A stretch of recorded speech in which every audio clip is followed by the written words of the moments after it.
Let not your heart be troubled. You are listening to the Sean Hannity Radio Show podcast. Hey, like most of you, I had trouble sleeping, but I sleep better than ever. And you know what? It's all because of a pillow. Mike Lindell's My Pillow has changed my life for the better, and it works. What makes My Pillow so different is their patented adjustable fill. Now, you can adjust the patented fill to your exact individual comfort need and get the support you absolutely must have. And that means you fall asleep faster, you stay asleep longer. It just works. Now, millions of people have already discovered that My Pillow works for them, and now it's time for you to experience My Pillow for yourself. Just go to mypillow.com. Use the promo code Sean, and when you do, Mike Lindell will give you his best offer ever. Buy one My Pillow, get another one absolutely free. Now, My Pillow is made in the USA, has a 10-year warranty, and a 60-day unconditional money-back guarantee, so you have nothing to lose. So get started and get the sleep you crave and deserve. MyPillow.com, promo code Hannity, and get Mike Lindell's special 2-for-1 offer. That's MyPillow.com, promo code Sean. All right, glad you're with us. Happy Monday. Well, we're working on two big stories today. All right, the shutdown that was never going to be a big deal,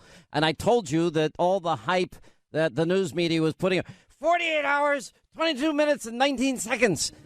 The doom, the gloom, the thought of it. But government doesn't shut down, ever. It's like this big, looming, never-ending harassers of the American people. Now, we've got good people in government.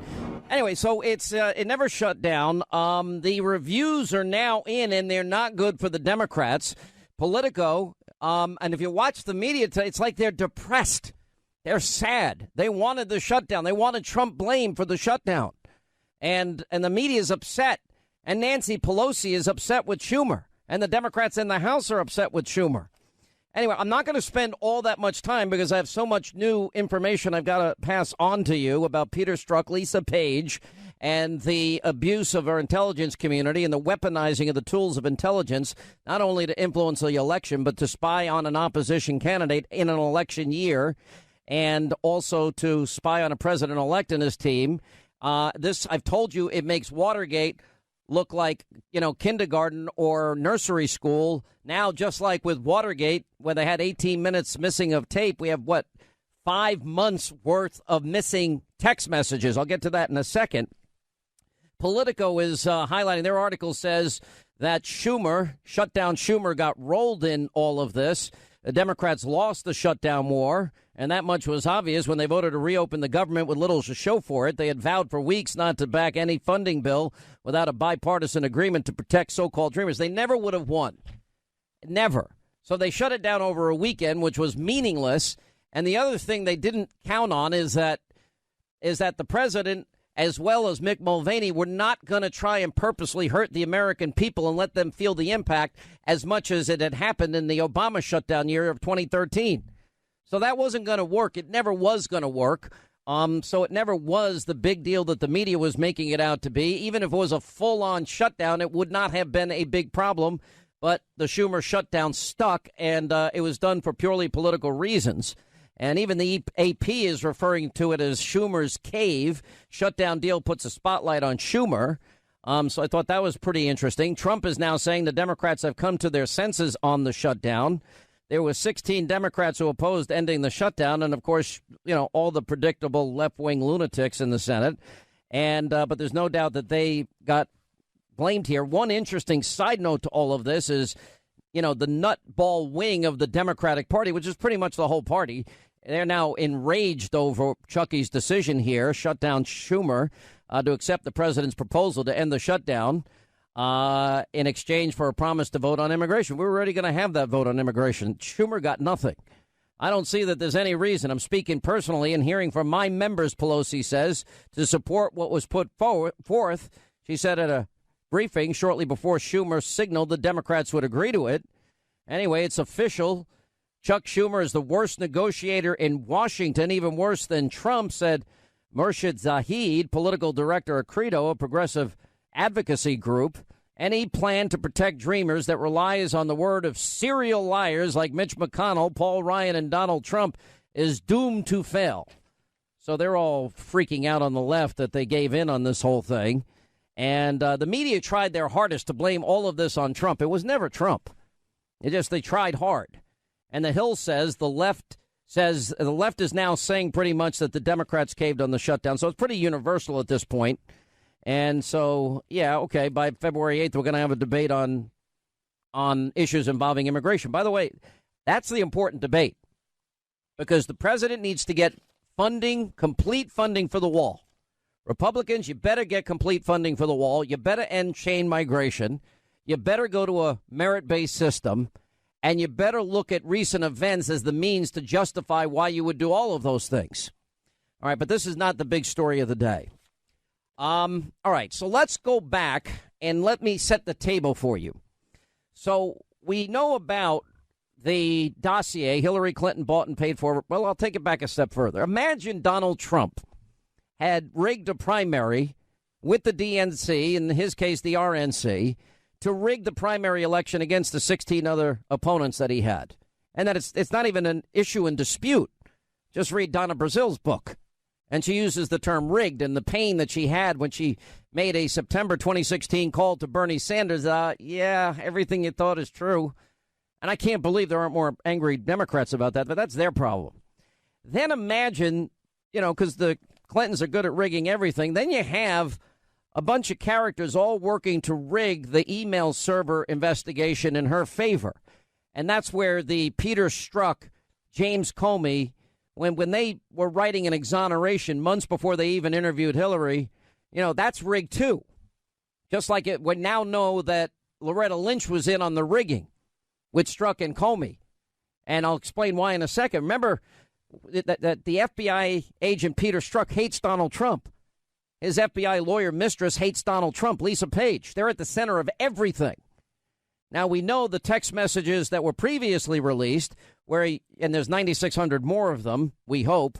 We remember Strzok wrote Page and said, I want to believe the path you threw out for consideration in Andy's office, that there's no way he gets elected. But I'm afraid we cannot take that risk. It's like an insurance policy in the unlikely event you die before you're 40. So Hillary fixed the primary with Comey and Strzok and Loretta Lynch and her husband. Then they fixed the email server investigation, exonerating especially Comey, Strzok, and Loretta Lynch, exonerating Hillary before they investigate Hillary. Well, now we've got the next step in all of this, and it's pretty shocking. We've got more text messages that were released between Peter Strzok and his mistress, Lisa Page.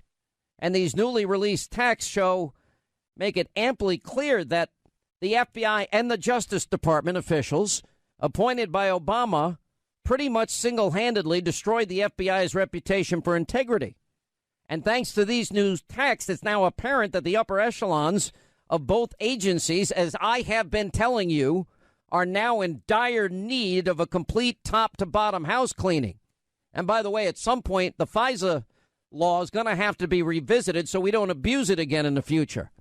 And if the Justice Department and the FBI are ever going to regain, a modicum of respect they once deserved and had from the American people, then, these people in this criminal conspiracy must absolutely, beyond any shadow of a doubt, we've got to be charged and prosecuted to the fullest extent of the law. And I am talking about Loretta Lynch, the Deputy Attorney General Bruce Orr. I'm talking about James Comey. I'm talking about Andrew McCabe. And I'm talking about Lisa Page and Peter Strzok. And I want to know Rod Rosenstein. He has to go, too. They not only have to go, they have to be investigated. And there are a lot of charges that will be brought into play if it's done right. But thanks to the latest batch of Strzok Page text messages, we now have smoking gun, incontrovertible, irrefutable evidence that Loretta Lynch and James Comey engaged in what would have been a criminal conspiracy to obstruct justice. And it's now clear they rigged the investigation into Hillary's email server, which by extension was an attempt to rig the presidential election to keep somebody that should have been charged in the race so that they could defeat Donald Trump. Now, even if the bogus Russiagate allegations against Trump were true, and they are not, it still wouldn't be 100th as serious as having two of the most senior law enforcement officers in the nation attempting to rig a presidential election by ignoring and in some cases destroying, and I'll get to the destroyed evidence here in a minute, against the candidate they so obviously supported.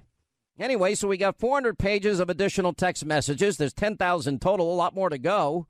And one of the newly discovered messages is a blockbuster. One exchange between Strzok and Page. It was July 1st, 2016. That's literally 3 days. Remember that Strzok and Comey had been writing Hillary's exoneration now for months. But 3 days before they interview Hillary and other key members in the investigation, it was already, the fix was in. They had already written the exoneration. Anyway, then Attorney General Lynch's decision to accept the FBI's conclusion. That was dated July 1st. So Loretta Lynch was in on all of this. After all, and Lynch's announcement came just days before it was revealed. Remember, she came out. She said, I'll accept the FBI's conclusion, because she knew what the conclusion was. And she made that statement. That was days after it was revealed that she met Bill Clinton on the tarmac. So Strzok texts Page, timing looks like hell. And then here we go, the smoking gun. Yeah, that's awful timing, Page agreed. And then said and added, it's a real profile in courage since she knows no charges will be brought. She knows the fix is in. That single sentence shows that she knew and Loretta Lynch knew that the email server investigation was in. And if Page knew, then her boss Andy McCabe knew. And if McCabe knew, then Comey knew. And if Lynch and Comey knew, it's very hard to believe the White House had no idea what's going on. Now, here's the more interesting part of it. We now are missing 5 complete months of text messages, and we just found out Saturday, of text messages between Strzok and Page. The timeline is the most critical 5 months in what would be going on in this whole thing. From 12/14/2016 to May 17, 2017. Oh, let's see. During that time, the president was claiming he was wiretapped. Love to hear what they had to say about that. During that time, the Steele dossier was in play. During that time, Flynn was interrogated by Peter Strzok, among others. During that time, James Comey was fired. During that time, the day before, all of a sudden, the messages start coming back. May 17th, the special counsel was appointed. Then May 18th, the day after, all of a sudden, now the messages start coming back. If you believe these weren't purposely deleted, let's see. We've got the IRS, Lois Lerner. No, we can't find those emails. Hillary Clinton subpoenaed 33,000. They're deleted. Then they're bleach bit and acid washed. And then, of course, the devices are hammered to death. And Debbie Wasserman Schultz, her IT guy, we got broken up hard drives there, too. Do you see a pattern of behavior? It's called obstruction of justice. And it's getting worse by the second. I'm going to tell you what needs to happen when we get back. This is unbelievable. 800-941-SEAN if you want to be a part of the program. Don't waste any time, by the way, in 2018 finding a new job. Go to our friends at expresspros.com to find great local jobs in your area. Now over 800 locations. Expresspros.com. Never pay a penny if you are a job seeker. Now, I want to just say, imagine for a second here. Let's just take it another way. We'll forget about Hillary rigs an election. Imagine if Donald Trump did it. If you had an attorney general, an FBI director, and FBI officials exonerating Trump without an investigation, there'd be outrage. If you had Trump paying for Russian propaganda and lies, there'd be a hell of a lot of outrage. If you had Trump using the information from the phony Russian lies and dossier as a means of getting a FISA warrant against Hillary, there'd be so much outrage in the media. Just unbelievable. It'd be the story of the day, week, month, year. It would be Watergate on steroids. What if Mueller said, we can't find 5 months of Donald Trump's text messages? We can't find Paul Manafort's text messages. We can't find General Flynn's text messages. You think it would be a bigger deal in the media than it is now? Because, well, I have 1, 2, 3 televisions in front of me, and I don't see anybody talking about what we're telling you. Lisa Page, Strzok, acknowledging that, in fact, Comey and Strzok, Loretta Lynch knew about, the whole email investigation was fraudulent, phony, rigged, and fixed. And just to boot, now we have 5 months of missing text messages between the two lovebirds. Now we've got our Watergate 18 minutes of erased tape, if you will. Now, there are forensic experts, we'll talk to some later in the program, that are, and people telling me that these should be very easily recovered if we only have the phones. Now, I'm assuming that the text messages came from the phones. So if they have the phones, we've got to give it to the best forensic people to dig down deep and see if they can find it. But how convenient that the 5 missing months are the 5 critical months where all of the shenanigans were happening. You know what this means? It's a conspiracy to obstruct justice is what it is. People are going to jail. Stay tuned. We were right. The media was wrong. All right, 25 now till the top of the hour. 800-941-SEAN is our toll-free telephone number. Schumer shut down the Schumer cave. I predicted it was going to. He had no leverage. He didn't have any leverage whatsoever. And I think Politico's right. Schumer got rolled. The AP, Schumer caved. Politico, Trump is right. The Democrats have come to their senses because at the end of the day, there was nothing they can get out of this. And here's the thing. Trump was not going to stop working.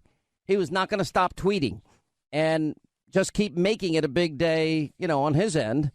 Nancy Pelosi and House Democrats are acting all angry at the Senate Democrats. Apparently, liberal Dr. Joe Scarborough over with his wife, Dr. Mika. This president who has been looking forward to her government shutdown back in the fall.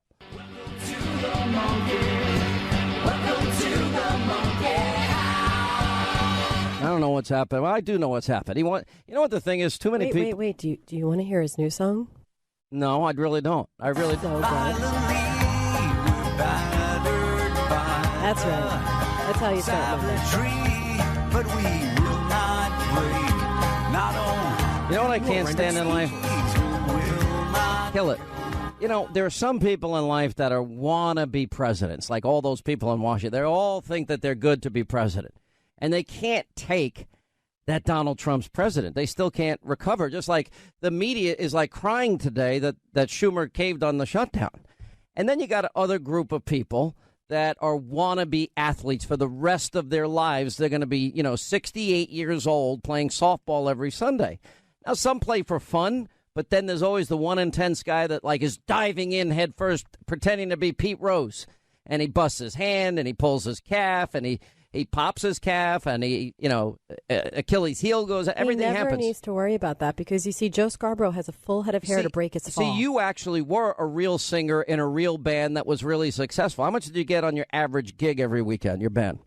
I was paid very little. All right, stop. How much did you charge? Like $10,000, right? I'm not talking about these numbers. You charge serious money because yours was a really good band, and you were the lead singer. It was a 12-piece band, and we traveled up and down the East Coast. And you did it for many, many years, and you're a really good singer. I only wish that we could take, Build Me a Buttercup from the Linda party at Christmas and send it out. I still have it, by the way. What happens at Christmas parties stays at Christmas parties. Well, I don't know. It said Linda's party. It didn't say Christmas party. It just said Linda's party. Okay, what happens at Linda parties stays at Linda parties. How does Linda throw parties with the boss's money? How did that happen? Very carefully. Then how come it's not my party? You were invited. I'm invited. I'm paying the bill. There was also a sign made for you in your honor. No, it was beautiful. All right, can we stop the sisterhood here for a second? Someone actually stole it. Now that you're about to marry her brother. Did you know that? No, who cares if someone stole that picture? Well, you invited thieves then to the party. What do you want me to do? I had nothing to do with the guest list. I was told to show up to the party, which I did, and now you want no part of it. And I stayed longer than any other event, and I still got crap when I left. Next year, we're going to let you plan it. I'm sure it'll be. I'm not planning the party. I'll hand it off to you. You plan the party. Anyway, so now the FBI lost the text messages from the anti-Trump conspirators, Lisa Page and Peter Strzok. I mean, on the top of the revelation, Loretta Lynch knows the fix is in on Hillary's email probe. We find out this morning the FBI is claiming they somehow managed to lose, 5 months of text messages between Peter Strzok and his mistress girlfriend, Lisa Page, during the critical 5-month period, literally up to the day Robert Mueller's appointed. Now, did they use hammers or bleach bit? That's all I want to know. The FBI didn't retain the text messages exchanged between the two senior officials. This is the tip of the spear here, involved in the probe of Hillary Clinton and Donald Trump for this 5 crucial month period leading up to all this. In a letter, FBI Director To the FBI Director Christopher Wray, Ron Johnson asked the FBI to explain in more detail why it did not preserve text messages between Page and Strzok between December 14th and May 17th, December 14th, 2016, May 17th, 2017. So much occurred during those months where all of a sudden Strzok and Page, the texts aren't retained. Now, then the FBI director was James Comey up until May 9th when he was fired. That also includes that period of time. He met repeatedly with President Trump. The Russian probe intensified during that whole time and began to focus on General Michael Flynn. And in early May, Trump fired Comey. Now, the FBI previously informed the Justice Department, many FBI providing, Samsung 5 mobile devices. Now, they're trying to blame Samsung here. I have an idea. Let's let Samsung and their experts try and go back and see if they can forensically find the missing 18 minutes or the missing text messages for 5 months. They said didn't capture or store the text messages due to misconfiguration issues related to rollouts, provisioning and the software upgrades that were going on and conflicted with the FBI's collection capabilities, according to a Justice Department. Well, I don't believe in any of this crap. I think we're being lied to. I think this is the equivalent of an 18-minute gap in the Watergate tapes. So let me help Director Wray of the FBI. Go to Google and search these words: retrieve deleted text messages on Samsung 5. Or better yet, get on the phone instead of blaming Samsung. I would ask Samsung to assist you in finding the 5 months worth of deleted or bleach bit text messages. And I'm just pretty sure we're going to find dozens of applications and programs that will bring those text messages back to life. I've had to do this in my own life, and forensics on phones actually works. And if that doesn't work, why don't you just go to the FISA court like you did in the General Flynn case and get a warrant for the NSA to unmask everything they collected from Peter Strzok or Lisa Page? We can go that route. And then you can claim that the FBI couldn't find the text messages, and so we could find them that way. Or if Bill Binney is right, that everything we text, every email we send, everything that we, basically is encrypted and is all stored anyway. So let's go to the metadata storage facility somewhere in Utah or elsewhere and find it there. But get those phones. How about letting Samsung, instead of trashing them, how about let them help you find it? Get the phones, give them to a 15-year-old, some high school kid. I bet those text messages will reappear faster than it'll make your eyeballs spin. I mean, it's really unbelievable that this is now. Now, I'm going to tell you something. They're now entering the stage where the cover-up is worse than the crime. And the crime is pretty darn bad. Now, it's just a matter of who's involved in that part of it. Now, we do have Congress, by the way. They have to subpoena the cell service. I mean, that's just obligatory, but the chances are the cell service company is not going to have those text messages stored. If it was an email, there'd be a greater chance that they'd have it. And they got to get the FBI to perform a full forensic exam on the employee's phone, see if they can recover the messages that way. And actually, I think my idea is just pick the random ninth grader. I think they'll be able to do it. But the FBI, needs to get on the job. We're losing all hope and trust. I have an FBI buddy of mine that I was talking to. I said, do you think there's anything wrong in what I'm pointing out here? And he goes, nope. And then the response was that he and other agents, that they all believe if any of them have acted this way, that they would all have been fired and fired a long time ago. So you got the newly released text messages between the FBI lovebirds, Strzok and Page. And it makes it very clear that the top FBI and Justice Department officials appointed by Obama pretty much single-handedly destroyed the FBI's reputation. But what they did here is even more sinister. The evidence in one case, if we talk about Uranium One, I think the evidence is pretty overwhelming and incontrovertible. But the evidence in this one case, Hillary's email server scandal, 33,000 deleted emails, all right, that were subpoenaed by Congress. Then you've got on top of it the acid wash and the bleach pit. And then you've got on top of it, you got the devices destroyed with hammers. So you've got some very significant crimes that were committed. Mishandling of classified information is a crime. Destruction of classified information is a crime. Remember, go back to James Comey and Peter Strzok and his original exoneration. They talked about foreign entities having hacked into Hillary's email server in the mom and pop shop bathroom closet. If that information would have been available, I think we've been able to recover a lot of those. How many times are we going to be told we can't find the emails or we can't find the text messages? How convenient in the Lois Lerner case that they eventually ended up paying people for, and they eventually ended up apologizing to conservative groups for.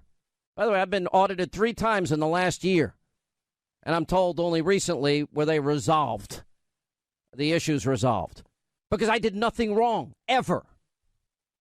And I believe it was a political deep state. Well, I have no evidence of that. It is interesting, though. We're hitting all these topics, and you get 3 audits at once, isn't it? Pretty amazing. By the way, being audited, now you got to pay lawyers. Now you got to pay accountants. Now you got to pay tax groups. Now you got to start paying through the nose, when they come after you. It's ridiculous. All you have to do with my tax case is look at the bottom line, look at the percentage I pay, and you say, wow, he pays his taxes big time. Oh, and I don't deduct my old underwear. Okay, he's clean. I don't try to deduct my old underwear. Anyway, so what the danger here is now the upper echelons in the Justice Department and in the FBI, we need a cleaning. And let me tell you what needs to happen. It's what I said Friday. People like Page and Strzok fired immediately, and they need a full-fledged investigation. Then you need to get rid of Bruce Orr. He needs to be fired. Full-fledged investigation. Andrew McCabe. He needs to be fired and a full-fledged investigation. James Comey, can't fire him, but he needs to be investigated. I'm pretty confident now that he's committed a number of crimes. Then you got to take it from there. What did Rod Rosenstein know? Rod Rosenstein's in the middle of all of this. And as I said, this was all predicated on a phony, trumped-up investigation that has gone on for over a year with the media lying to you breathlessly and hysterically every day as it relates to Trump-Russia collusion. The only collusion that took place was Hillary and her bought and paid for Russian propaganda salacious dossier. That was the Russian propaganda. That was the attempt at collusion. And instead, they used that bought and paid for dossier as the basis to obtain a FISA warrant against an opposition party in an election year. Do you see how dangerous this is? They're abusing the powerful tools of intelligence to do these things. And then they're spying on a president-elect and his team then. And the only reason you've got these absolutely meaningless Paul Manafort indictment, it has nothing to do with the Trump campaign and nothing to do with Russia. And poor General Flynn, I can tell you exactly what happened. You got Robert Mueller and his merry band of corrupt Obama Hillary donors and DNC donors. Well, they just went after General Flynn. And when he was, the person that interviewed General Flynn when he supposedly lied to the FBI was Peter Strzok. He was one of 2 people. Here's Peter Strzok. He interviews Hillary Clinton. But 3 days before, he and his girlfriend are saying, the fix is in. And months earlier, he's writing an exoneration of Hillary.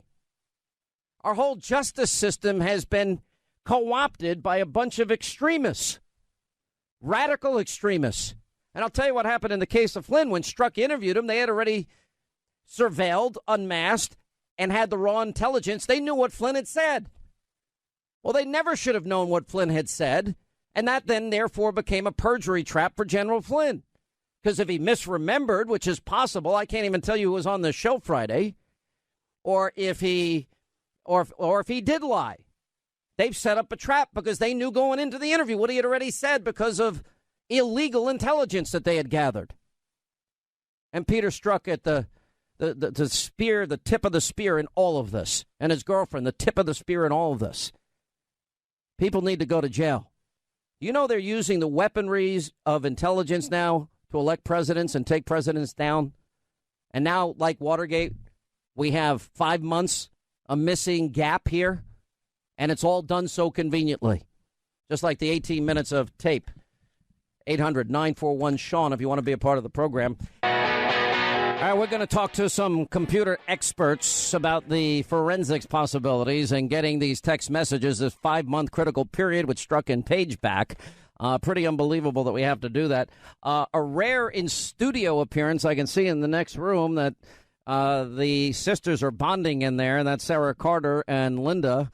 And, of course, we have we have sunshine in there, so they're ganging up against Were you poor trying Ethan. to insinuate something?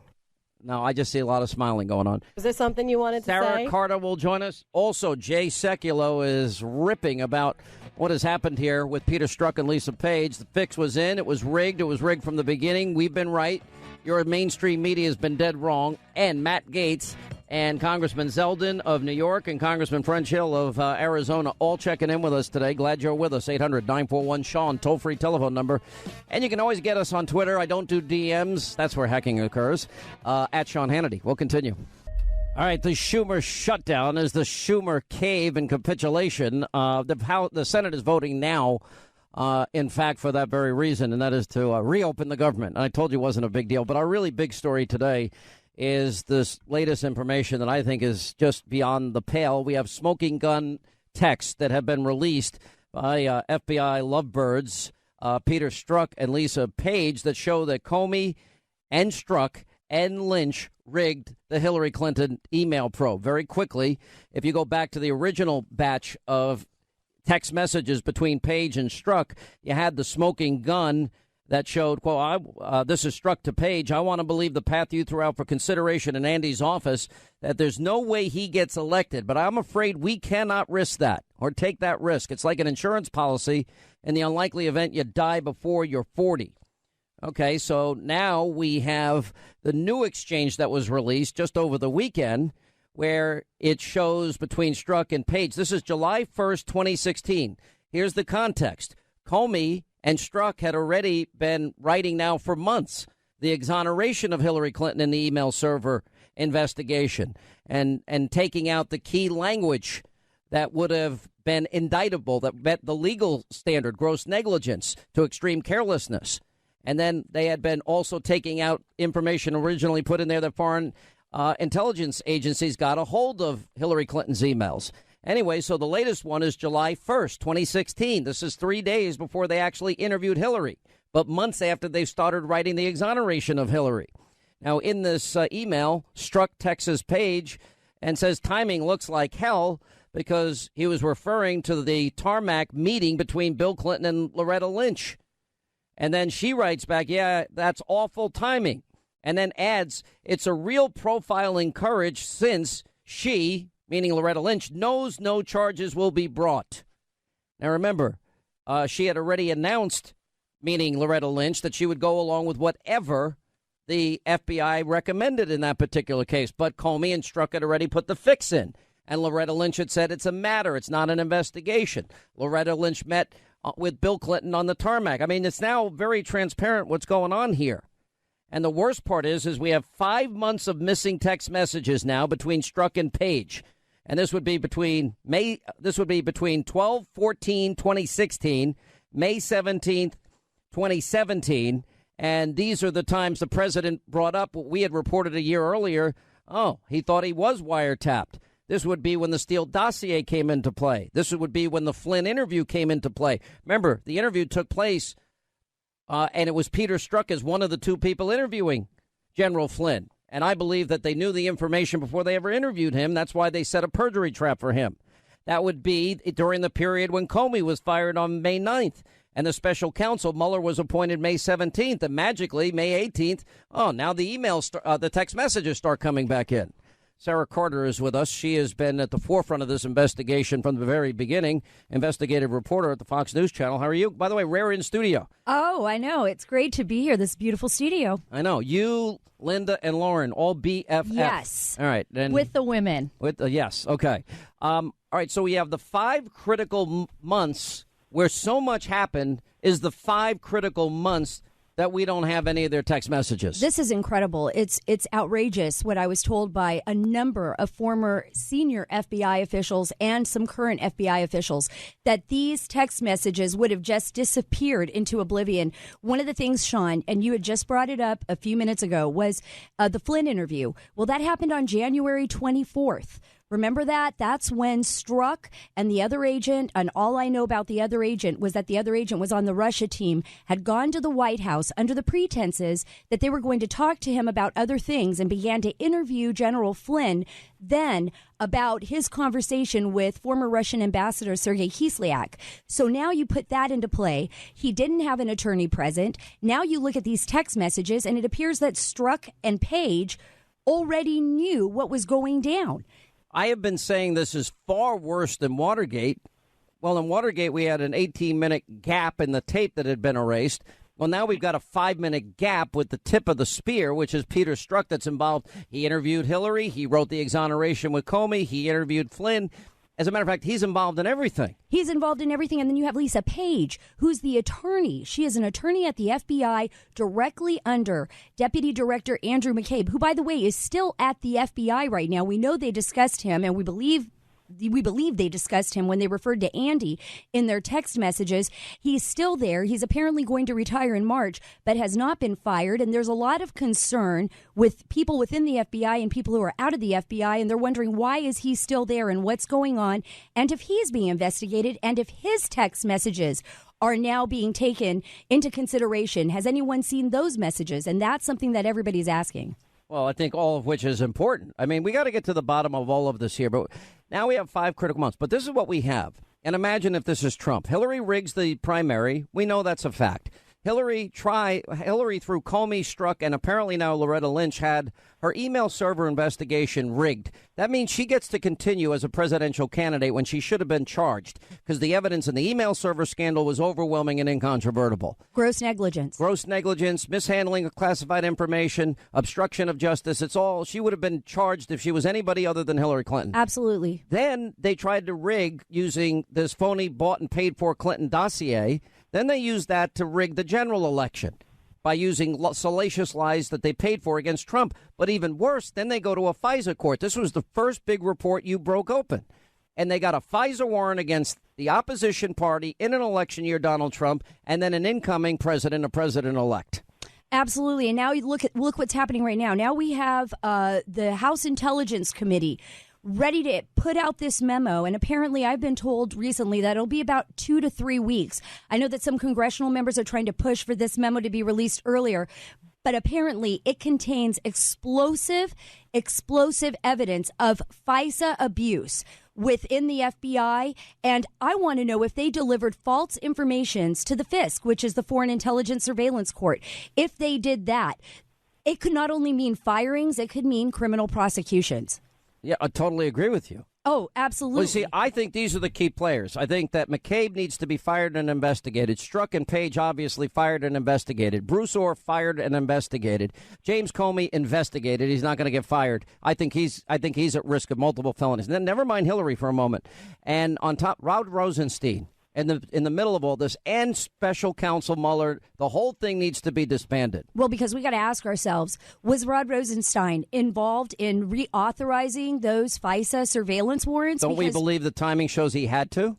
We believe the timing shows he had to. I mean, we don't have positive proof of that yet, but what we know of is those FISA surveillance warrants were reauthorized again and again, and they were continuing to investigate the President Trump and members of his team even after the election. And you know what's even more concerning for me, Sean, is the fact that during those months of those missing text messages, remember the unmasking. That is when we discovered, and remember John Solomon and I wrote these stories about the unmasking. That's when it sped up. That's when the unmasking went into high gear. We have Samantha Powers with 300 unmaskings, although she's denying that she signed off on those unmaskings. We have Susan Rice. We have others within the Obama administration that had signed off on all of these unmaskings. We know that Ben Rhodes did it? Or do we suspect that Ben Rhodes was involved in it, and his name has come up several times. Let me bring Greg Jarrett in. Greg, I don't mean to be so slow to get to you, but a lot of information today. 5 critical months. We have our 18-minute gap here, if you will, if we're going to use a Watergate analogy. But it's much bigger than Watergate because we'd weaponize the intelligence community to literally go after opposition parties, candidates. And then we got FISA warrants being issued based on another party's bought and paid for lies. There's a lot of corruption here, and a lot of crimes, as I see it. Not only obstruction of justice by members, high-ranking members of the FBI and the Department of Justice in clearing Hillary Clinton, but then launching a meritless investigation of Donald Trump for Russian collusion, trying to frame him for something he didn't do, and then spying on him, which is a violation of the law. If you go to a court to obtain a warrant based on a false document, that's a violation of 18 U.S.C. 242. It's called deprivation of rights under color of law. You cannot use your position as a government official to deprive somebody of their right or privilege protected by the Constitution. Is there any doubt? It's the right to privacy. Is there any doubt in your mind that Loretta Lynch is now implicated in a massive scandal here, along with Strzok and Page? In other words, that they put the fix in with Comey as well? The most recently released exchange of messages seems to indicate it, that before even Hillary Clinton was interviewed, the message says, Lynch knows that she's not going to indict Hillary Clinton. How could you do that before you interview the target of the investigation, unless the fix is in? So it seems to me the fix was in not just by Strzok and Page and McCabe and probably Comey, but the Attorney General of the United States as well, if these exchange of messages are to be believed. What about, and I think you even got it, what about Rod Rosenstein's role in all this? Well, based on one congressman who saw the 4-page intel document and said Rosenstein must be fired or resigned, I suspect that your hunch and Sarah's hunch is correct, that he kept on renewing the surveillance and the wiretapping based on a document which on its face is false. That means Rosenstein should be fired. And if you fire him, you got to fire the guy who works for him, Robert Mueller. Wow, this is getting huge. We'll take a quick break. More with Greg Jarrett, more with Sarah Carter. Rare in-studio appearance. We'll have full coverage of this tonight on Hannity. You don't want to miss a minute. This may be our biggest show tonight, as I said, the boomerang is in full effect. I've been predicting this is going to happen, and here we are. And it's amazing how wrong the rest of the media has been. All right, as we continue, Sean Hannity Show, 800-941-SEAN. Don't miss Hannity tonight, 9 Eastern, Fox News. Now we have more corroboration that the fix was in on the Hillary Clinton email server investigation. Only now Loretta Lynch is brought in with these new Strzok Page text messages. But the real big issue is the cover-up's always worse than the crime, and you've got 5 critical months of text messages missing. Now I'm going to have an expert on, Sarah Carter and Greg Jarrett, stay with us. Forensically, this should be easy to recover. I know it's been done before. I know a case that it's been done. You would think that it would be easy to recover, but I'm hearing a couple of different things. I'm hearing that the server actually never retained any of those emails for those 5 months. What about the phones? But, yes, the phones would retain those text messages unless the phones were wiped clean. Now, it doesn't mean that even if they're wiped clean that they can't find some way to get those messages back. Now, I've been told by forensic experts that there is always a way. Remember, this is a Verizon, and I don't know how long Verizon actually holds on to the text messages. The telecom companies don't usually hold them long. They hold them for about maybe a month. That's it, maximum. Yeah. It sounds like an 18-minute gap to me when I look at this, Greg Jarrett. Rosemary Wood, Nixon's secretary, who took the blame for the 18-minute gap in the Watergate tapes, which nobody ever believed just was an accident. And I don't believe this was an accident. Somebody, in my judgment, got rid of the most incriminating evidence of all. The only question now, as Sarah points out, is can electronic experts really recover this? But I suspect if somebody was smart enough to get rid of it on the server, they probably got rid of it on the phones themselves, assuming those phones even exist.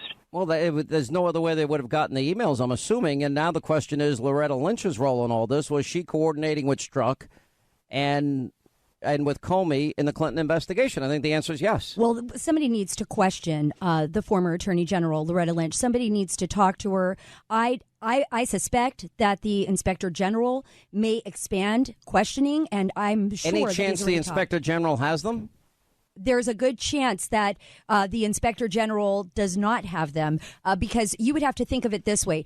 Unless the Inspector General was in on if this was a fix, if this was a conspiracy to hide these text messages, as we suspect, as many people suspect, the Attorney General would have to be in on it. According to my sources, he does not have them, and he revealed that. He believed that he had all the text messages. Exit question. Is this the biggest scandal, political scandal, far bigger than Watergate? What we know now, Greg Jarrett, I have no doubt myself. It is, because it's an effort by high-ranking officials in the highest levels of government, the Department of Justice and the FBI, to fix an election and undermine a president. The electoral process. Yes. Sarah, 10 seconds. Yeah, absolutely. I mean, I think this needs to be thoroughly investigated, and people need to be questioned, and those questions need to be expanded. All right, quick break. When we come back, we have a lot more. We'll check in with Jay Sekulow straight ahead. Right now, we're encouraging members to come down and read the document. And then Chairman Gowdy, Chairman Goodlatte, and I are working together to try to come up with a way forward. Wonderful. How quickly can the memo be released? If the committee votes, it could be released. This memo must become public, that it alarms us greatly, and that I believe that the consequence of its release will be major changes in people currently working at the FBI and Department of Justice. 4 pages. You knew as soon as you read them and you think about this, is this happening in America or is this the KGB? That's how alarming it is. And now, if you turn on any conservative media, they keep talking about this Nunes memo, the chairman of the House Intelligence Committee that he's put out there, and many Republicans have taken a look at it. They want it made public. Can you tell us about this memo? What exactly is it? It is essentially a set of talking points that the Republican intel staff drafted based on highly classified materials, which most of the Republican members were forced to acknowledge they've not even read, so they don't know how distorted these talking points are. But it's part of the narrative they want to push out, and interestingly enough, they've made common cause once again with Russian bots, because Russian bots are pushing their narrative out there. It's in a redux of the campaign. We have Julian Assange and WikiLeaks and Russian trolls and bots saying, hashtag whatever the GOP narrative is. That ought to tell you a lot about what's driving this, and that is, why not allow people to look at it and let Americans make the decision for themselves about whether it's useful information or not? Well, because the American people, unfortunately, don't have the underlying materials, and therefore they can't see how distorted and misleading this document is. The Republicans are not saying make the underlying materials available to the public. They just want to make the spin available to the public. And I think that spin, which is a fulsome attack on the FBI, is just designed to attack the FBI and Bob Mueller to circle the wagons for the White House. And that's a terrible disservice to the people, hardworking people at the Bureau. But more than that, it's a disservice to the country. All right, I guess we're just too dumb to figure all of this out. I guess that's what that means in every stretch of the imagination. 24 now until the top of the hour. Getting to the bottom of all of this, how is it the most crucial time period? We have the two key players that are now suggesting that Comey and Lynch rigged the investigation into Hillary Clinton and her email server. How is it possible in those key months that from 12/14 of 2016 to the day before Mueller is appointed, we don't have any of those texts? But of the texts that we do have, it's pretty damning. And that is that one exchange between Strzok and Page references then Attorney General Lynch's decision to accept the FBI conclusion. Remember, it's a matter, it's not an investigation into the Clinton email server investigation. Lynch's announcement came days after she had met with former President Bill Clinton on the tarmac. Timing looks like hell, Strzok texts his mistress Page. Yeah, awful timing, Page agrees. In a later message, he adds, it's a real profile and courage since she knows no charges will be brought. Well, what does that suggest? That the fix was in from the get-go. Now, if you just, all you have to do is go back to the previously released text messages and in particular, well, I want to believe the path you threw out for consideration in Andy's office, we believe McCabe's office, that there's no way he gets elected, but I'm afraid we can't take that risk. It's like an insurance policy in the unlikely event you die before you're 40. Unbelievable. Anyway, here to help us sort through all of this and how to get answers, release the memo, hashtag release the memo, hashtag find the text. Anyway, is Matt Gaetz, congressman from Florida, Lee Zeldin, New York and French Hill of Arizona all join us here. Thank you all for being with us. Thanks, Sean. All right, Thank you, Sean. Matt Gaetz, let's start with you. You actually took the time. You went over to see the memo. Now we discover this new text message, which shows that the fix was in yet again. It's not the first time. I mean, now it's just more blatant than ever. And then we have the crucial missing 5-month period here where that's when the Steele dossier came into play. That's when the Flynn interview came into play. That's when Comey was fired. And all of a sudden, the day after Mueller's appointed, then it starts showing up again. Well, you're absolutely right, Sean. And here's the amazing coincidence that the American people would have to believe if they accept the FBI story. You'd have to believe that it was just a coincidence that only 2 or 3 days after President Obama ordered the intelligence community to investigate Russian influence in the U.S. election, that all of a sudden Peter Strzok and Lisa Page had their text messages go dark and become unavailable. And then you have to believe that 6-month period of darkness leads us right up until the day that Robert Mueller is hired. So their text messages when Comey was fired, we can't see them. Their text messages when the president was making the claims about being wiretapped by the government and Comey testifying before Congress that there was no such wiretapping, we don't get to see their messages then. So I just think that would be the coincidence of all coincidences. I don't buy it at all. Some technology experts I've spoken with have said absolutely you can retrieve these text messages. I know this for a fact. Well, where are those phones, number one? Who's in possession of them, number two? And have they forensically been tested, number three? Because forensically they should be able to bring them back up. It took 2 years to get the Lois Lerner IRS emails back up, but we got them. And from everything I've heard, we've even recovered most, if not all, the 33,000 bleach-bit, acid-washed Hillary Clinton emails. So we do have the ability to get them, don't we? Yeah, I mean, look, it's just preposterous to suggest that we can't get this information, and that's why the Congress has to utilize its full subpoena power if necessary to see that it happens. But before we get to my other colleagues who are on the line, I mean, we've just got to correct some of the things that Adam Schiff said in your last clip. He said that Republicans only wanted the memo released and were fighting against the release of underlying documentation. That is a lie. In the second line of the second paragraph of the letter that I sent to Devin Nunes, signed by 65 Republicans, we say that we not only are calling for the release of the memo, we're calling for the release of the information that supports those factual claims. And by the way, the reason that is in our letter is because Lee Zeldin demanded it. Lee Zeldin said, look, we don't want just a list of conclusions. We want to be able to show the American people the evidence, because what this will unlock will shake the consciousness of this country, Sean. Congressman Zeldin, what do you think about what Congressman Gaetz just said? Well, absolutely right what Matt just said. It is so important that in addition to releasing the memo, that we also release the relevant material that is sourced in the memo. And some of the information, it's possible that maybe some might not want to release because it might be embarrassing or damning. And they might say that it would be revealing good sources and methods. Well, I don't have any issue at all with revealing anything that is showing bad sources and methods, and just because it might embarrass someone or be damning is no reason for us not to reveal it. It would play right into Adam Schiff's narrative and the liberal media and those who are trying to take out President Trump if you just release the memo and we aren't continuing to call for all the underlying sourced material. Now, I know that Chairman Nunes, Chairman Goodlatte, Chairman Gowdy, they have been meeting, working on next steps for these next few days. They are going to do a great job. I'm confident of it. The American public wants to see the memo. We also have to make sure, in addition to calling for the release of the memo, that we're also calling for the release of the relevant source material that we can get released, so that people are seeing not just the memo itself, but the underlying sourced info. As far as the text messages, color me skeptical that these are even lost. They may be damaging. They may be damning. I don't believe that they're lost. I agree with Congressman Gaetz that it's going to be important that Congress uses its subpoena power. I believe that we do need a forensic exam conducted of these phones to try to retrieve this information if it is actually lost, which, again, I'm highly skeptical of.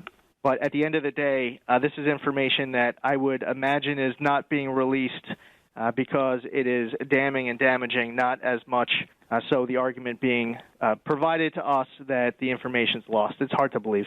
All right, Congressman Hill, I want to get your take on this memo and release the memo and find the text is what I'm putting out there hashtags on Twitter and talking about on radio and TV. I did notice this weekend that you had retweeted me. What's your take on all of it? You went over there to see it. Well, thanks for having me on. I thank my colleagues for being on the front lines of this debate. It should be made public, and I'd like to say that Devin Nunes and the Intelligence Committee has worked for months to craft this memo. I think they've been very careful, and contrary to what Adam Schiff said, about how to design and provide this information to members. And remember, this information is available to members on both sides of the Capitol politically. The Democrats have just not chosen to go down and study it. What I'd like to see is that we have the most expeditious process under the Intelligence Committee and the House rules for reviewing this memo for declassification and the supporting materials. The committee has some steps to have to take, and my constituents have consistently asked me, how do you release this material? How is it declassified? And so I know Devin Nunes has briefed the Republican conference on that committee process, and then the opportunity for the executive branch, the President of the United States, to review the material to make sure that it's appropriate for declassification and it doesn't reveal sources and methods that are important to our national security. But I want to see that done in an expeditious manner. We'll take a quick break. We'll come back. We'll continue. 800-941-SEAN is our toll-free telephone number. We will vote today to reopen the government to continue negotiating a global agreement with the commitment that if an agreement isn't reached by February the 8th, the Senate will immediately proceed to consideration of legislation dealing with DACA. The process will be neutral and fair to all sides. We expect that a bipartisan bill on DACA will receive fair consideration and an up or down vote on the floor. Now, it's a shame, Mr. President, that the American people and the Senate have had to endure such hand-wringing, finger-pointing stridency to secure a guarantee that we will finally move to address this urgent issue. It is something the majority could have avoided entirely, a concern the President could have obviated if he were only willing to take yes for an answer.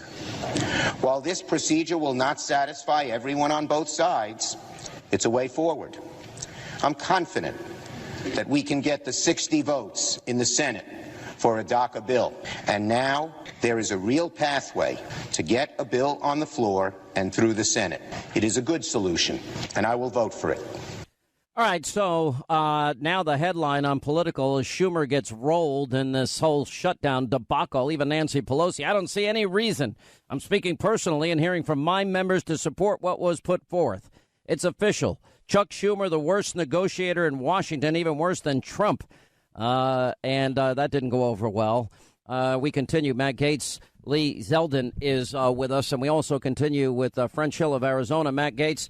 The bottom line is, if there's any deal on immigration, any deal, it's got to include funding and enough money for the border wall, period, ending chain migration, and make it a merit-based system, doesn't it? Well, of course, Sean. I mean, this last election wasn't about DACA. If it was, Hillary Clinton would have won it. I mean, the reason Donald Trump is the president of the United States today is that our election was about border security and having an immigration policy that put the interests of Americans first. This entire shutdown highlighted the real game plan of the Democrats, and it's not to fight for working Americans. It's not to fight for the American economy. Their top priority are the well-being of illegal aliens, so much so that they would put it over the funding of the government.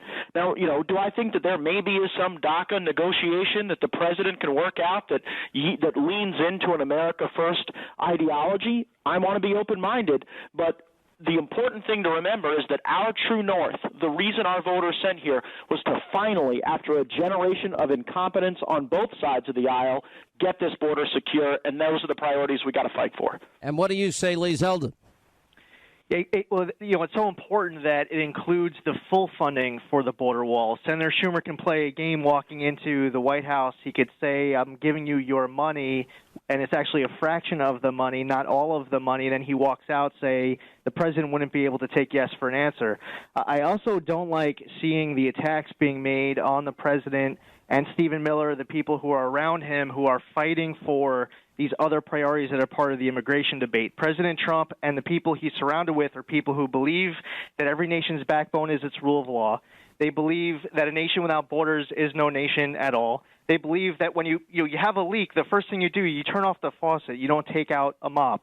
And it's important that all this other stuff gets done. Now, it's also critical that in these talks with people like Senator Lindsey Graham or Senator Jeff Flake, just because they signed off on a deal, that doesn't mean that they're out of touch with their base.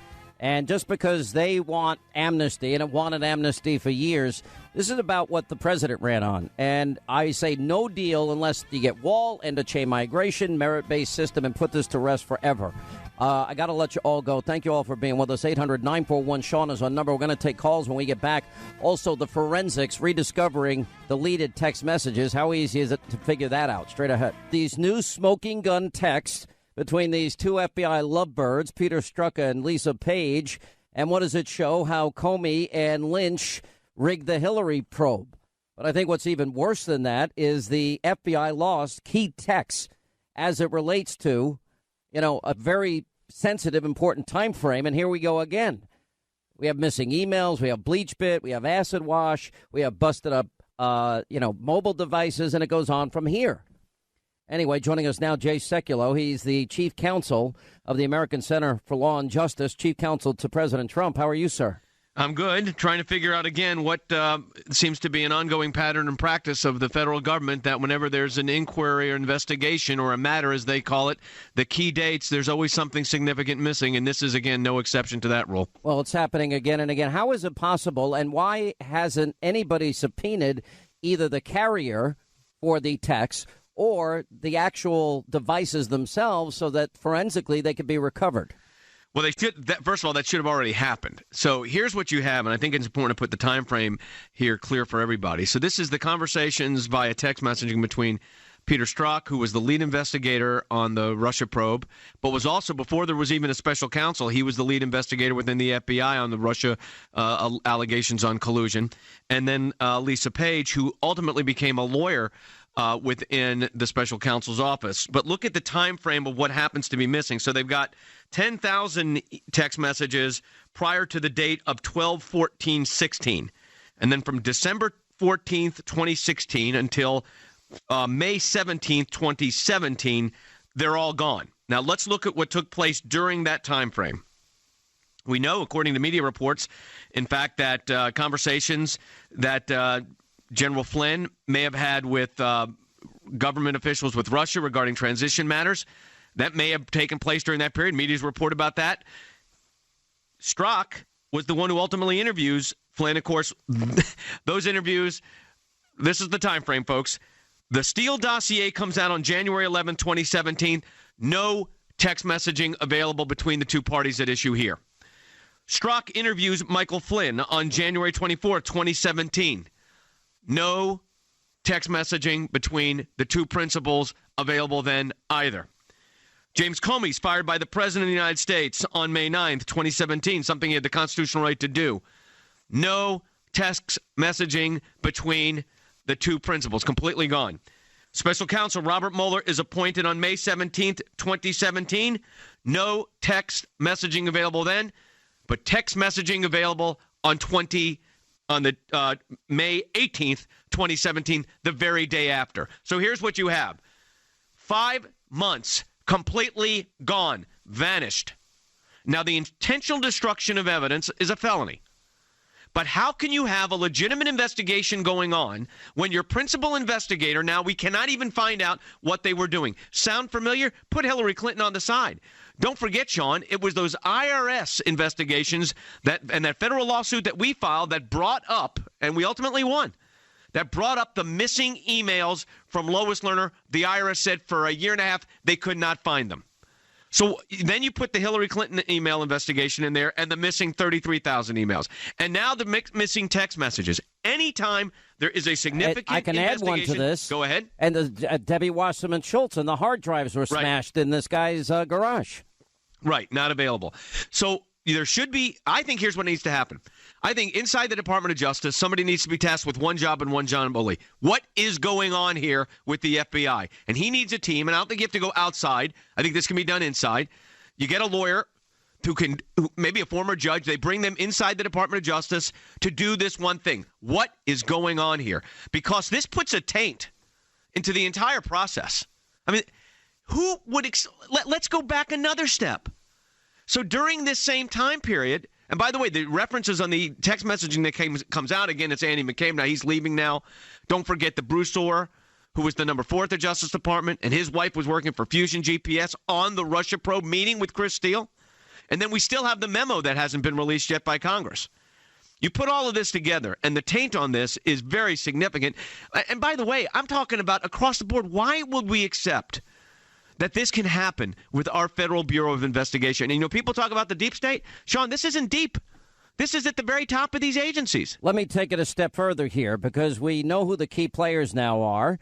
And we also know that the Trump-hating FBI agent and FBI lawyer, Peter Strzok, and Lisa Page, who was his mistress, they're at the center of everything involved here. And in the earlier text messages, they called Trump an idiot, a lonesome human being, F Trump. We're supposed to have 9,600 more of these. We just found out, from what I understand, it was only announced on Saturday that they didn't have the text messages in this 5-month period of time, conveniently lost, as you point out, during the most significant. And then we have Strzok writing Page. I want to believe the path you threw out for consideration in Andy's office, that there's no way he gets elected, but I'm afraid we can't take that risk. It's like an insurance policy in the unlikely event you die before you're 40. Now, the insurance policy seems to be, if we look at the whole thing in its context here, that this is the Trump-Russia collusion phony narrative. Yeah, but Sean, you got it. I mean, all that's right. All of that's out there. All that evidence has been. That's what's been produced. But what we have to be focusing on right now, in my view, is what has not been produced. And that is the 5 critical months of this Russian investigation leading up to the appointment of a special counsel. The 5-6 critical months, nothing is available. The evidence is destroyed. The evidence is gone. So whatever they said publicly, they said publicly. And that raises a whole host of issues, whether they should have been on the investigative team, when they were taken off the investigative team, what happened to the information they gathered during that period. Those are issues that have to be dealt with, no question. Why don't we have the memo released? And what do we know about what efforts have been made, what endeavors have been taken to find these text messages in this critical time? Because we don't know what evidence has, in other words, what forensic evidence has been utilized to recover this. These messages are probably, look, the IRS said they lost 33,000 emails, thousands of emails. Ultimately, they were recovered. It took 2 years. So this is bureaucratic nonsense. But it may be a lot more than bureaucratic nonsense. For instance, was this a system-wide failure? Were system-wide text messages wiped out? In other words, did every FBI agent's phone that was texting other agents involving other cases unrelated to this, were their systems wiped out too? And did the FBI not take emergency action to try to recover this information? I want to know a lot of things here. And yeah. I said this on Friday night. Lisa Page and Peter Strzok need to be fired and investigated. Bruce Orr needs to be fired and investigated. Why haven't they been? I mean, that's what I don't understand. What is it? I mean, I understand the civil service stuff, but what is it that just allows them to be reassigned? Well, I don't. That's a great question. And by the way, Andrew McCabe, same thing. What I want to know. He's leaving. Well, he's leaving, but he should be fired and investigated. And then I want to know what Rod Rosenstein knew and when he knew it. And I want to know if Rod Rosenstein extended this phony FISA warrant that was based on a Hillary Clinton bought and paid for phony Russian propaganda dossier. And I want to know if Rod Rosenstein extended that. Is that a good question? Oh, those are all. Listen, every one of those questions are valid questions, and they've got to be answered.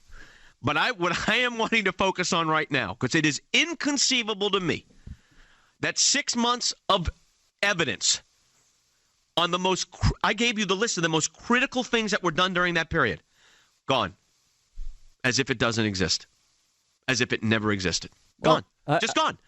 And it's a pattern in practice. It's the State Department, it's the IRS, it's the DOJ and FBI, and it's just not the way it's supposed to work in a constitutional republic. If you were to, could you imagine if somebody had subpoenaed records in a criminal defense case and asked for a record turnover, and you're the defense lawyer, and the 6 months they needed for their, investigation, those are the only things that are gone.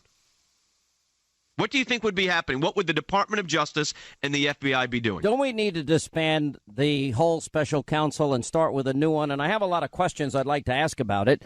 And I think they're basic and they're fundamental. In other words, was there a conspiracy involved in this whole thing?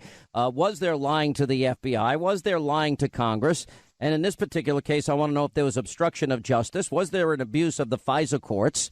Because it would seem... Well, all of that has to come. I mean, look, everything you just mentioned, the FISA courts, the Fusion GPS matter, now the missing documents, all of that is information that you have to get. The American people deserve an answer to. I'm not going to get into the special counsel situation. I'm going to say this very clearly, that all of this has to be answered. All of this, the American people are entitled to. Are we going to have to wait answer. 2 years for these text messages to show up? We should not accept that. I had to go to federal court, as you know, Sean, against the IRS. And not only did we get an injunction against them and damages for our clients in a companion case, but the fact of the matter is the American people deserve more than this, and they deserve it now. This is unacceptable. You cannot have a technical glitch that affects 2 people or 10 people or whatever it is. In a critical period of time. It's just not... No, the critical period, not a critical period.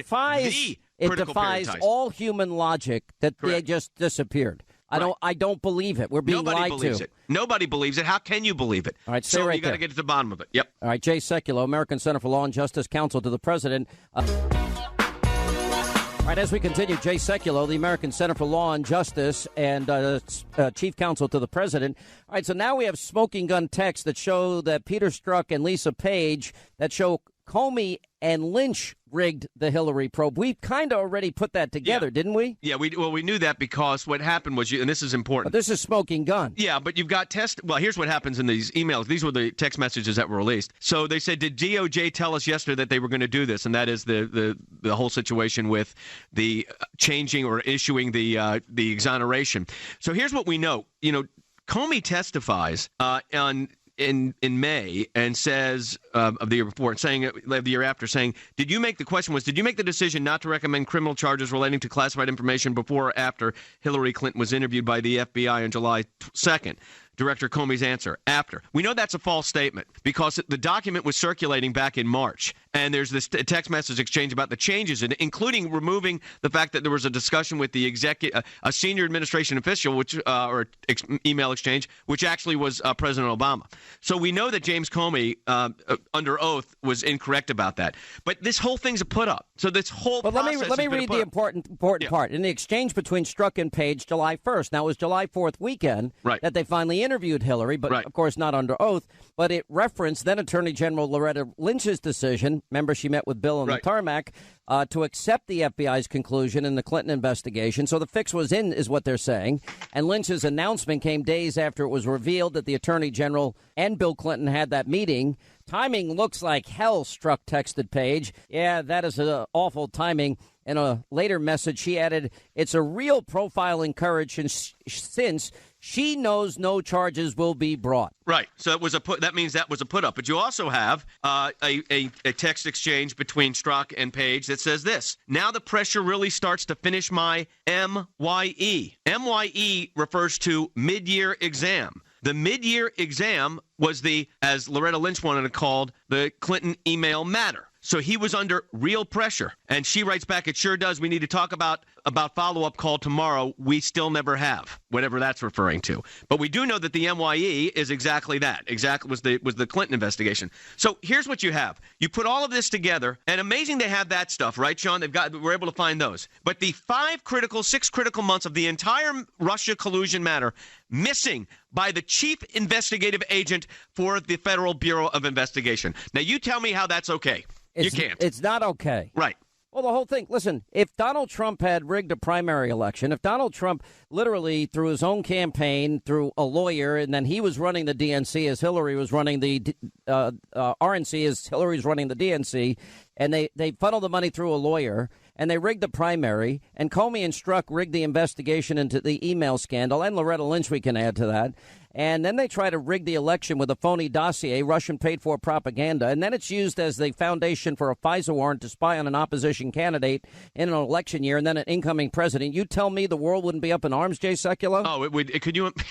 Sean, if this was on the other foot, you cannot imagine. But meanwhile, I wonder if any network other than the ones we're on right now, and that you'll be on, I'll be on with you tonight on Fox. They're not going to be able to ignore this much longer. Well, they're going to, the shutdown is over because it never started, and we'll see. We will see if they will report missing evidence for 6 months. All right, thank you so much, All right. Jay Sekulow. We'll see you tonight on Hannity. 800-941-SEAN, a toll-free telephone number. We'll hit the phones when we get back. 800-941-SEAN is our toll-free number. All right, 25 till the top of the hour. 800-941-SEAN. Yes, Schumer rolled in the government shutdown. The government's back open. Did any of you notice it in any way? I'm told you it was hysteria. All the countdown clocks on, for Thursday and Friday and X number, hours, minutes, seconds until the shutdown. Shutdown happens, and what happens if a tree falls in a forest and nobody notices? One of those moments. The bigger story today is the smoking gun text between Peter Strzok and his mistress, Lisa Page. And they showed that James Comey and Loretta Lynch rigged the Hillary probe. Now, let's take you back in the previous dump of all of this. Then, of course, five months of missing texts. And it's timely. The timeliness of those 5 months are just key and crucial. This is Watergate all over again. This is now the wipe clean tapes in Nixon's taping system that we have before us. Anyway, if you go back earlier, we learned from the text messages, and there's still 9,600 more of them. Strzok writes to Lisa Page, well, I want to believe the path you threw out for consideration in Andy's office, that there's no way he gets elected, but I'm afraid we can't take that risk. It's like an insurance policy. In the unlikely event you die before you're 40. Well, we knew then that they had a plan B in the unlikely event Trump wins. But what is it? Now we've got new information today. And then, of course, you have one exchange between Strzok and Page. It's dated July 1st, 2016. Now, Hillary wasn't interviewed until the 4th of July. That's what the key timing in all of this. It referenced the Attorney General's decision to, quote, accept the FBI's conclusion in the Clinton email server investigation. In other words, that it was fixed. Now, Strzok had been working with James Comey, writing an exoneration before the investigation. That goes back to early May. And that's crucial because he never interviewed the key people involved in that particular investigation, including Hillary. So here it is 3 days before they'll interview Hillary Clinton. And then you have, they're referencing Loretta Lynch's decision. She'll accept whatever James Comey says. Well, James Comey had already fixed it with Peter Strzok. Anyway, the announcement came days before it was revealed the Attorney General and the former president, Bill Clinton, had that meeting at the tarmac in Phoenix. So Strzok texts Page, well, the timing looks like hell. Yeah, that's awful timing, Page agreed. And it's a real profile in courage since she knows no charges will be brought. Well, how would she know? Well, she, of course, instructed James Comey to call it a matter, not an investigation. Do you understand? The same woman that rigged the primary, the same woman, now we have a rigged investigation. They tried to rig the general election when Hillary's campaign and the DNC she's running bought and paid for Russian propaganda and lies that was later used as the predicate and the foundation to get a FISA warrant against then candidate an opposition party during an election and then a president-elect and his team. Now it gets worse than that. Now we find out that not only was the fix in, but somehow the FBI lost 5 months of text between Strzok and Lisa Page. 5 months. Well, that would be when the Steele dossier came into play on January 11th. That would be when Flynn was interviewed on January 24th. That would be a key period when Comey was fired on May 9th. That would be a key period when the special counsel was appointed May 17th. And that would be a key period when Donald Trump claimed that he was wiretapped. I think all of those things would have been important matters. Now the question is, how do we retrieve 5 months' worth of texts? Andrew Ziem is the founder and lead developer of BleachBit. Luke Chung is the president of FMS Inc., and both are well versed in the retrieval and the forensics of getting information back that has, quote, been deleted. Thank you both for being with us. Andrew Ziem, it sounds like maybe a little bit of BleachBit was used here. Is that possible to use on an electronic device? BleachBit itself isn't compatible with mobile devices, but there are tools that are similar to that. And even regardless of using that tool, just the fact that so many months has gone by. It's been well over half a year since May 2017. Even just using the device on a daily basis is going to slowly erase those text messages by overwriting that data. Well, Luke Chung, we've talked to you many, many times before. Why is it this very critical 5-month period they're missing all those texts, considering, this is the crucial period of time? Does that sound like an accident to you? It doesn't to me. Well, thank you very much for having me back on again, Sean. Yes, sir. The technology here is different from emails. Emails are stored in a central server and are much more permanent. Text messages are on the sender's device. They go to some sort of telecom company, which then forwards it to the recipient's device, and usually the telecom company throws it away soon after they make that connection. So there's no permanent centralized storage where... So if they subpoenaed the telecom company, it would probably be a waste of time.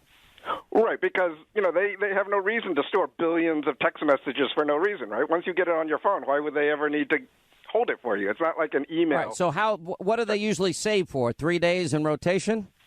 It's usually saved to the extent that they send the message through. So, for instance, if the recipient's phone is off, the text message isn't lost. Verizon or AT&T or whoever is holding on to that message, waiting until it can send it through. And once you connect, then it gives you the message. Some services may provide a way to deal with text messages on their website, so you don't even need a phone. So that would depend on what those people are doing. But the likelihood that the telecom company has it are negligible, you're saying? I would presume so, because there's no reason why they would want to keep it. Once they send it through, why would they? I mean, it's just a waste of space for them. What about forensically the phone itself or the device itself? Correct. So the phone, the sender's phone and the recipient's phone would have those messages to the extent that they don't delete them. Okay, if they delete them? If they delete them, then they would could be on the little hard disk, but as was mentioned before, they would probably be overwritten over time. And over time means they're probably long gone, considering the time period that we're talking about is 12/14/16 to May 2017. Right. I mean, they probably have, they could have different phones for. What about we keep hearing from Bill Binney and others that every text, every email that we send is metadata stored in places like Salt Lake City? Is that possible? Well, you can ask the NSA what they store. I would not know what they store, but potentially. All right. Andrew, what if they erased it on their phone, but they have the phone? Would it be retrievable? Yeah, step one would be trying to get access to both of those phones, making sure we've got the password or whatever to unlock the phone. While it's still not super likely that every single message is there, it's possible and likely if they didn't intentionally wipe them clean with something like BleachBit, it's possible that some of the messages are there. So I think it's definitely worth a shot to do forensic analysis. Well, they had to get all the other text messages, and then they, as soon as the special counsel was appointed on May 17th, boom, they find the text again. It literally was gone in this crucial, it sounds like Watergate. And what was it, the missing 18 minutes of erased tape? It's super fishy. It's super fishy. What about emails? Is it the same, Luke, with email servers, like you use Gmail or MSN or AOL, whatever? I mean, do those emails get saved by those providers? Emails get saved by those providers because they're running a server-type solution. So you can connect to, you can get your email from multiple devices. So it's not stored on the individual device. It's stored centrally. And how long do they keep them for? Well, they can keep them. I mean, if you don't delete an email message, they'll keep them forever. Oftentimes, even if you delete a message, like Gmail, they would still store it and have it available in they'd store it in perpetuity? That's the agreement that you make with Google. What they do with it is kind of their business. So the answer is we don't know if they'd be able to retrieve an email.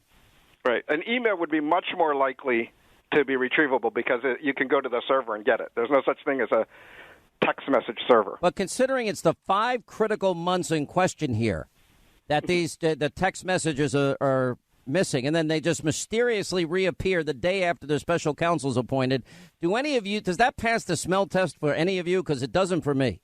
It's hard to explain another way, Sean. In other words, it was an 18-minute gap in the Watergate tapes. it doesn't meet the smell test that they weren't erased on purpose, does it? I mean, I would need, I don't have the data to be able to look at that. I guess there are two parts of this. One would be to see, who owns those phones. Are those FBI phones? And were similar things happening to other FBI phones at the time, or was it specific to these two people's phones, right? Yeah. Oh, it's unbelievable. All right, I want to thank you both. Andrew, thank you. Luke, thank you. Good to talk to you again. Quickly, we'll grab a call. Mary Beth in Arkansas. Mary Beth, how are you? Glad you called. I'm great. How are you today, Sean? Thanks for taking my call. Thank you for calling. What's going on?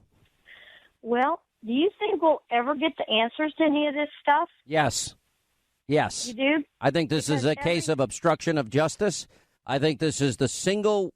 We have here now the cover-up, which will end up being worse than the actual crimes, although the crimes here are severe because we've weaponized the intelligence community and the powerful tools of intelligence to be used in a way against a presidential candidate to impact an election and to also destroy an incoming president. Absolutely. Well, let me tell you something. Every day you tell all of us, let not your heart be troubled. Yeah, my heart's troubled. I'm not going to lie. Well, let me tell you something. My heart's not troubled since we all elected President Trump. And, this is just crap. I mean, it just is on and on and on. And so many things good are happening for the United States of America and the American people. It just gets all bogged down with all this stuff because, I'm sure it's all disappeared, and I don't even know if we'll ever hear any truth to it. We're getting very, very close. We have enough information now, as I said, to fire and investigate a whole lot of people. We need a special counsel now appointed for the reasons that I outlined in the beginning of the show. There's no doubt about it. Let's say hi to Michael, is in Melbourne, Florida. Michael, how are you? Sean, how's it going today? I'm good, sir. How are you? Doing great down here in sunny Florida, my man. Lucky you. Rub it in. We're waiting until you're down here full time, my man. I'm coming. I'm coming. Got big things to do, though, with what you're doing. First point I've got, I think it's really interesting. Nobody's really talking about how Hillary Clinton used $10 to $12 million, let's say, in her donors' money to come up with a fake, dossier against, elect Trump at the time. Nobody's really talking about how crooked, from their point of view. These are people that work hard for their money, too.